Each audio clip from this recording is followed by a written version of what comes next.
PPATK kami gunakan sebagai data profiling dari pegawai yang bersangkutan.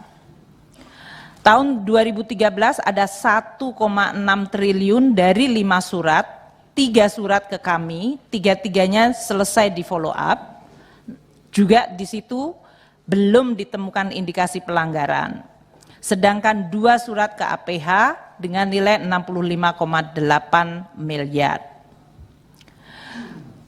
Tahun 2014 ini yang cukup besar, ada 19 surat, 55,5 triliun.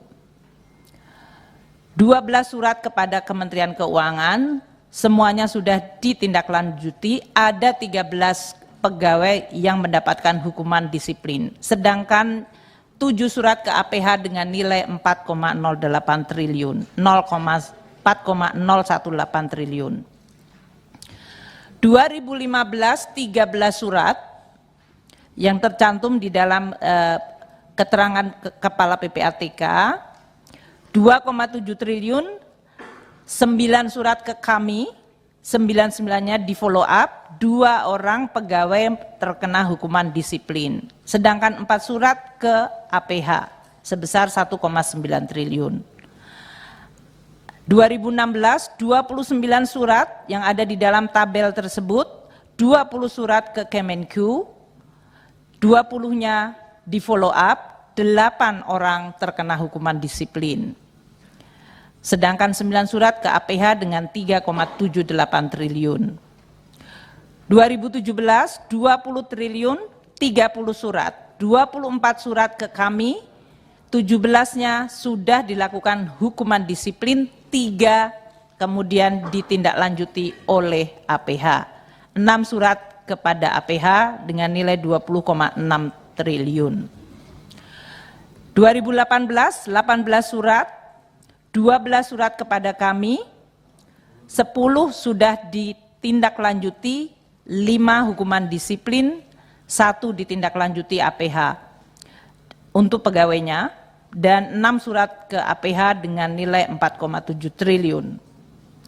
Tahun 2020, ini yang angkanya besar, 199 triliun, 28 surat, 23 surat kepada Kemenku, 20 surat sudah ditindaklanjuti, 44 pegawai mendapatkan hukuman disiplin.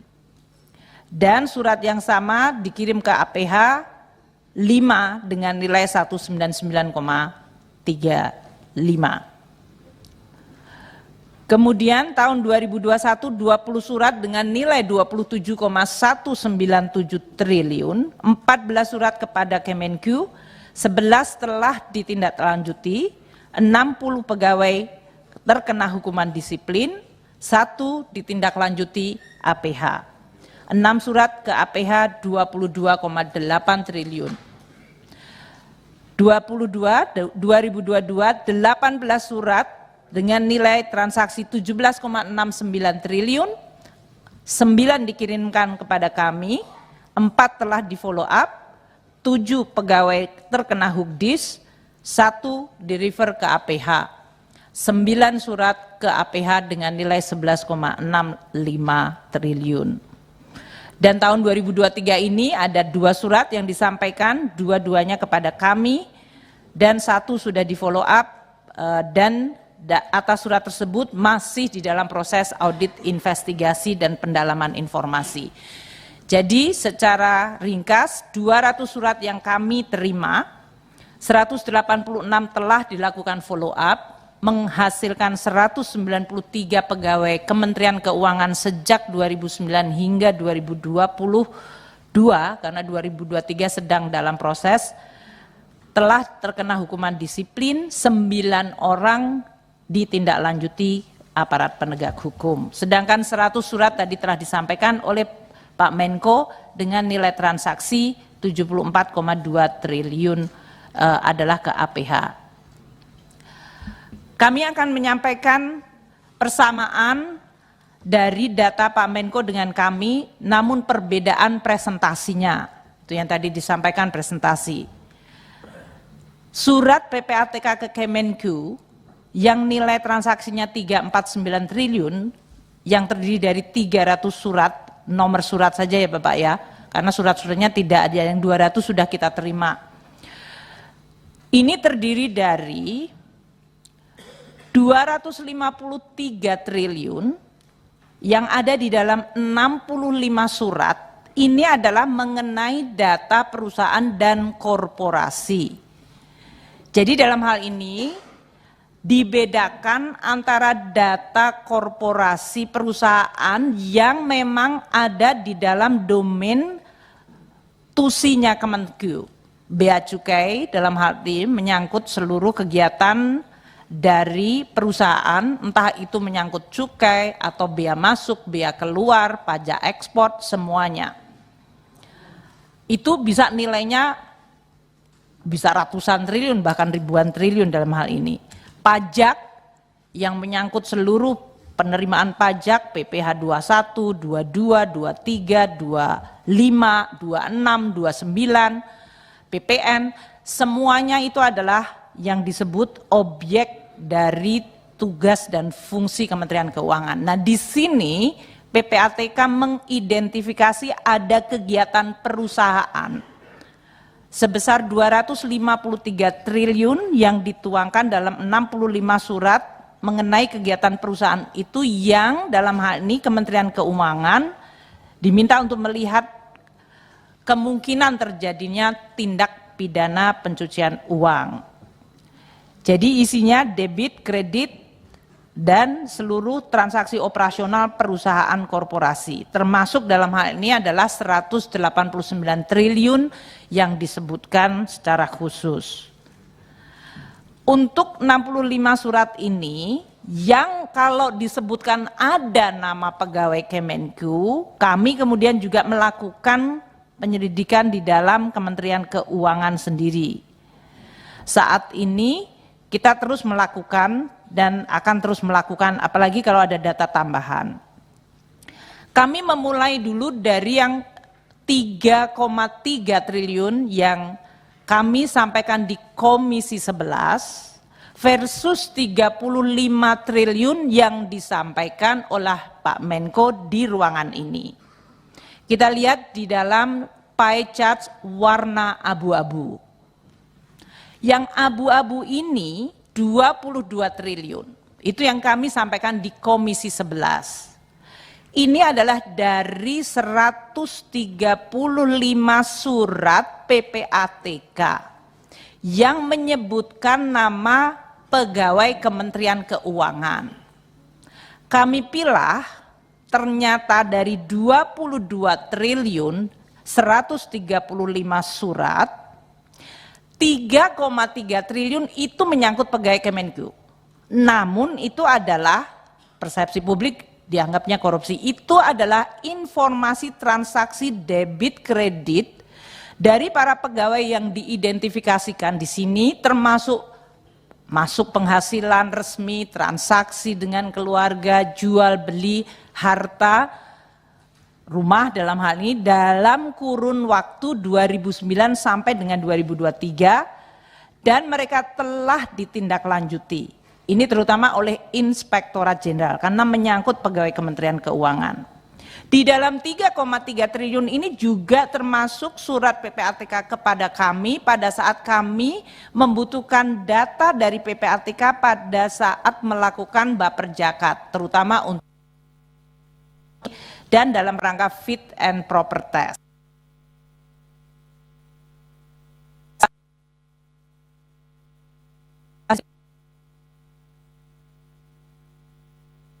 Bisa saja adalah di dalam rangka untuk kita baperjakat.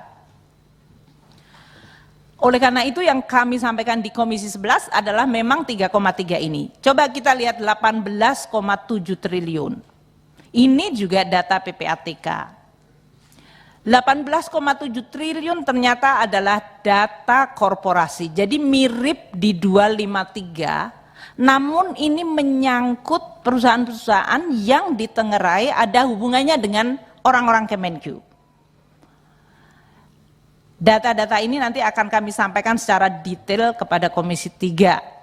Karena dari 18,7 triliun, 4 perusahaan, ini menyangkut 4 perusahaan dan 2 orang pribadi. Kemudian perbedaannya di mana Pak Menko menyampaikan 35 dan kami 3,3. Yang kami sampaikan 3,3 memang menyangkut Kemenku, 18,7 adalah data korporasi. Sisanya 13 triliun adalah data yang ada nama pegawai Kemenku yang merupakan surat-surat yang dikirim ke APH. 64 surat dengan nilai transaksi 13 triliun. Karena surat ini tidak ke kami dan kami hanya menerima informasi dari PPATK mengenai nomor suratnya saja, ya kami tidak bisa menjelaskan lebih lanjut. Makanya di Komisi 11 kami fokusnya di yang abu-abu karena itu suratnya ke kami dan kami bisa buka kembali seluruh data menyangkut surat-surat tersebut. Itu yang membedakan, sama tapi beda presentasi. Pak Menko menyampaikan 35 triliun karena itu semuanya menyebut nama pegawai Kemenku. 22 triliun yang ditujukan ke kita, 13 triliun di APH. Yang tadi sebetulnya summary-nya sudah saya sampaikan pada tabel. Kami akan memulai lagi nanti dengan menjelaskan lebih detail. Kami akan menggunakan metodologi Pak Menko presentasi di sini. Perbandingan dari presentasi Pak Menko dengan yang kita kemudian presentasikan di Komisi 11. Halaman selanjutnya. Sebelah kiri ini adalah presentasi Pak Menko di Komisi 3. Betul kan? Bapak-bapak dan ibu sekalian familiar dengan ini. Kiri ini dikategorikan dalam 3. Transaksi keuangan mencurigakan, ditulisnya pegawai Kemenku, padahal tadi juga ada clearance dan lain-lain, tapi ya nggak apa-apa lah, ditulis seperti itu. 35,454 triliun. Ini jumlah LHA-nya 153, yang ke APH 83. Jumlah entitasnya 461 ASN Kemenku, 11 ASN KL lain, dan non ASN ada 294 entitas. Kita tarik di sebelah kanan kalau menggunakan kategorisasi yang kami tadi sampaikan.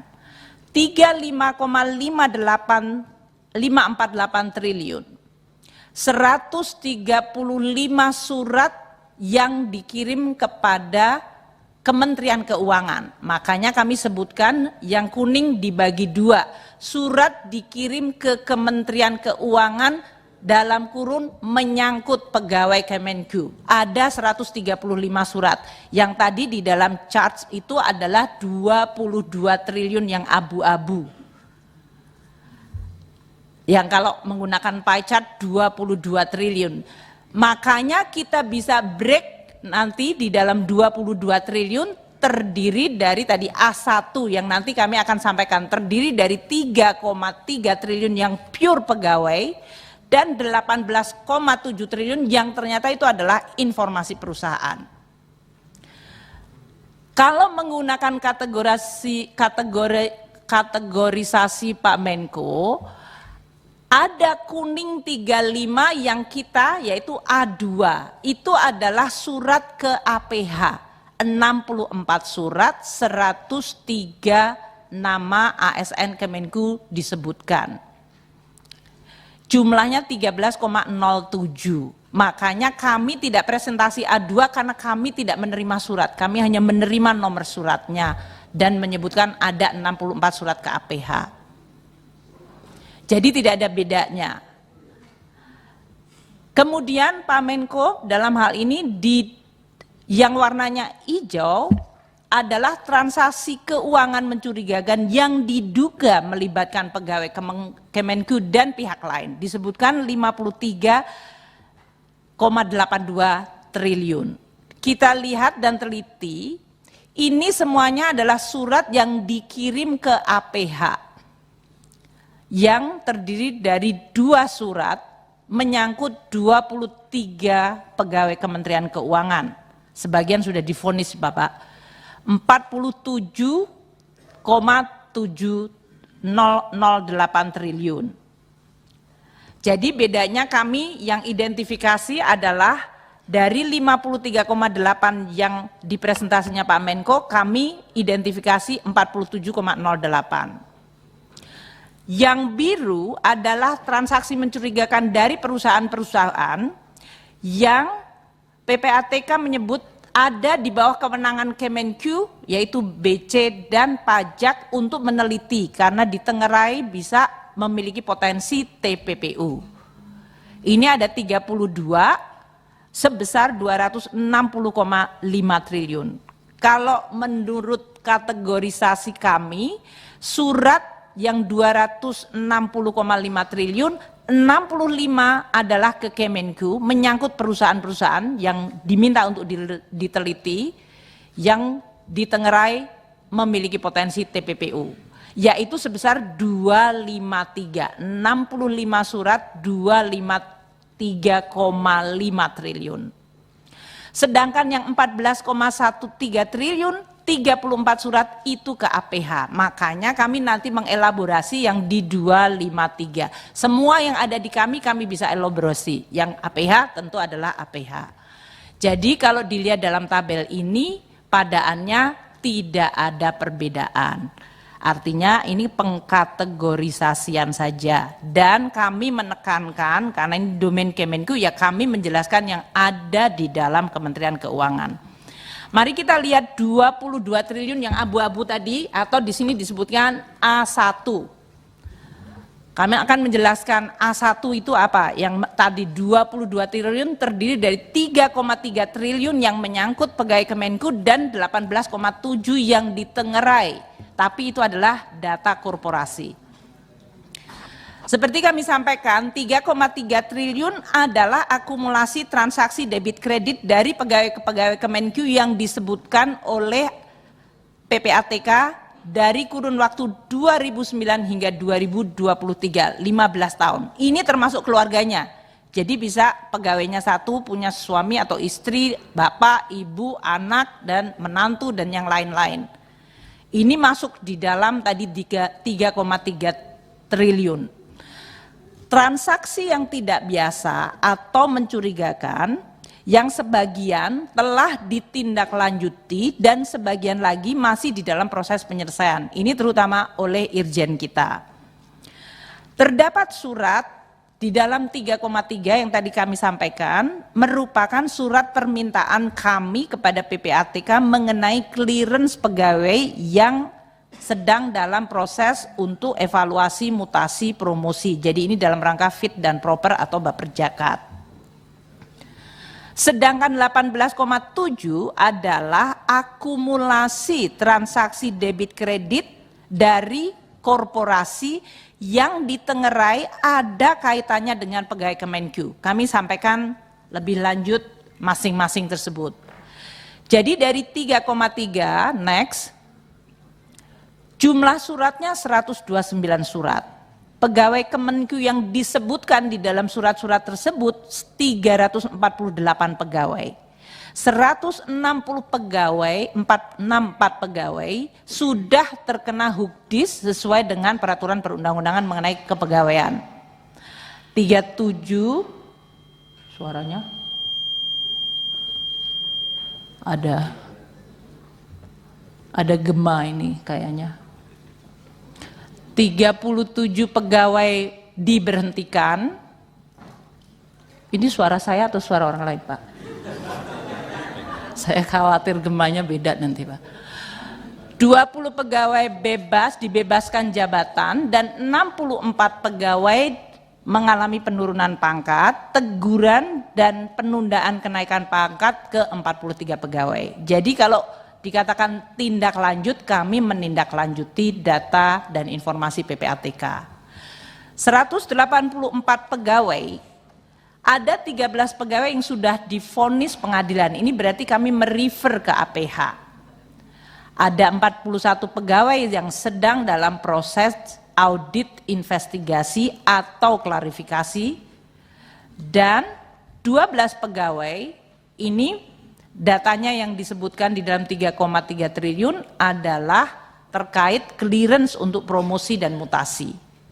13 pegawai sudah pensiun atau mengundurkan diri, 79 belum ditemukan indikasi pelanggaran, namun datanya tetap kita gunakan dari PPATK untuk profil pegawai tersebut. Kami juga menemukan ada data double dari surat PPATK terhadap 26 pegawai. 9 surat dalam hal ini diselesaikan bersama APH untuk 9 kasus. Jadi untuk seperti ini kami mengkategorikan sudah ada tindak lanjut. Karena memang suratnya itu data dan informasinya kita tindak lanjuti. Untuk bisa menunjukkan kepada Komisi 3, yang ini bahkan kami tidak sampaikan di Komisi 11, ini loh 129 surat tabelnya. Tahun, kami tidak mendisclose nomor suratnya, tanggal surat dikirimkan, jenis suratnya apakah informasi atau hasil analisa, tujuannya apakah ke Kemenku secara umum itu berarti di Irjen atau di DJP, dan kemudian di sebelah paling kanan yang biru itu adalah statusnya. Apakah mereka sudah selesai vonis pensiun, apakah mereka dilakukan tindakan atau ditindaklanjuti oleh aparat penegak hukum. Kami punya 5 halaman menyangkut tadi, 129 surat dari 2009 hingga 2023. Itu untuk kemudian kami sampaikan di dalam forum ini. Sekarang saya akan masuk 18,7 triliun. Ini yang juga menimbulkan banyak kesalahan paham di publik. 18,7 triliun dari 22 triliun, ini data sejak 2015-2022 yang menyangkut 4 entitas perusahaan dan 2 individual.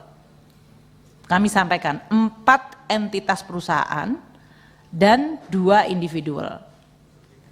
Saya sebutkan saja PT A, B, C, dan PT F. 2 individunya D dan E.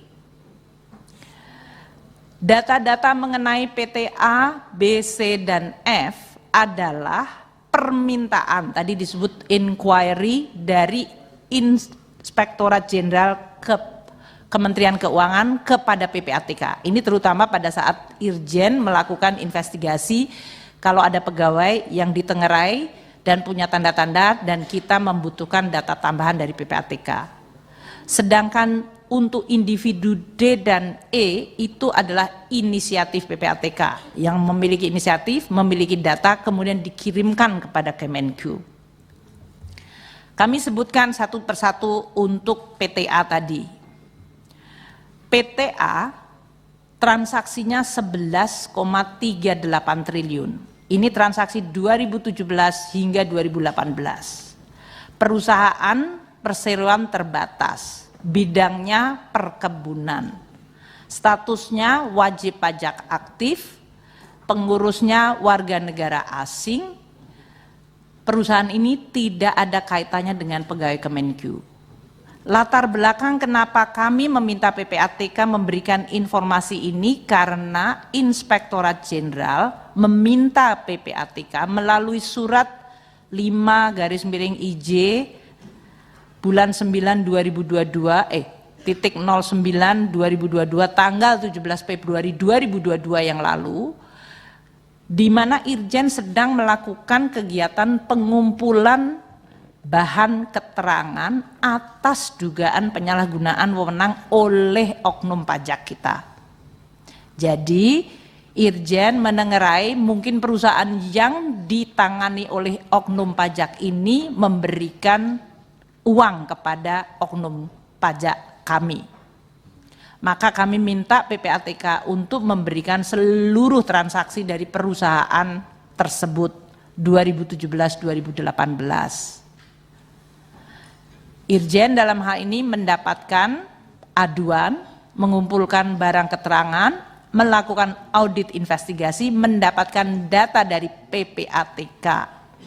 Transaksi PTA terdiri dari 3 perusahaan. Jadi ini PTA adalah grup, periodenya 2017-2018. 5 rekening diperiksa oleh PPATK dan semuanya ditunjukkan tidak ada ditemukan aliran dana ke pegawai Kemenku dan keluarga pegawai Kemenku tersebut yang sedang kita selidiki. Jadi untuk 11,38 triliun itu adalah data korporasi. Kami menganggap ini sudah ditindaklanjuti karena memang ini adalah permintaan dari kami kepada PPATK. Yang bersangkutan tetap kita melakukan rekomendasi Hugdis karena kami mendapatkan data bukan dari PPATK tapi dari sumber lain yang menunjukkan bahwa yang bersangkutan memang melanggar hukuman disiplin. Sekarang 2,7 triliun. Ini juga permintaan Irjen tanggal 18 Oktober 2018 sedang melakukan audit investigasi atas dugaan penerimaan uang oleh pegawai Kemenku dan bahkan Irjen melakukan OTT terhadap pegawai kita sendiri. Maka kami kemudian meminta data kepada PPATK untuk perusahaan ini, yaitu perusahaan PMA bergerak di bidang otomotif, pengurusnya WNA, tidak terkait dengan pegawai Kemenku. Status wajibnya aktif. PTB ini adalah satu korporasi, periode 2,76 triliun adalah data rekening masuk keluar 2015 hingga 2017. Kesimpulan PPATK, rekening tersebut adalah aktif digunakan sebagai rekening operasional perusahaan. Tidak ada aliran dana ke pegawai kita. Jadi kami kesimpulannya ini telah ditindaklanjuti karena memang data permintaan kita. 1,88 triliun permintaan Irjen. Ini juga perusahaan terbatas, perusahaan di bidang penyedia pertukaran data elektronik yang tidak terkait dengan pegawai Kemenku, status wajib pajaknya aktif. Transaksi dari PTC ini sebesar 1,88 dari tahun 2010 hingga 2015. Keterangan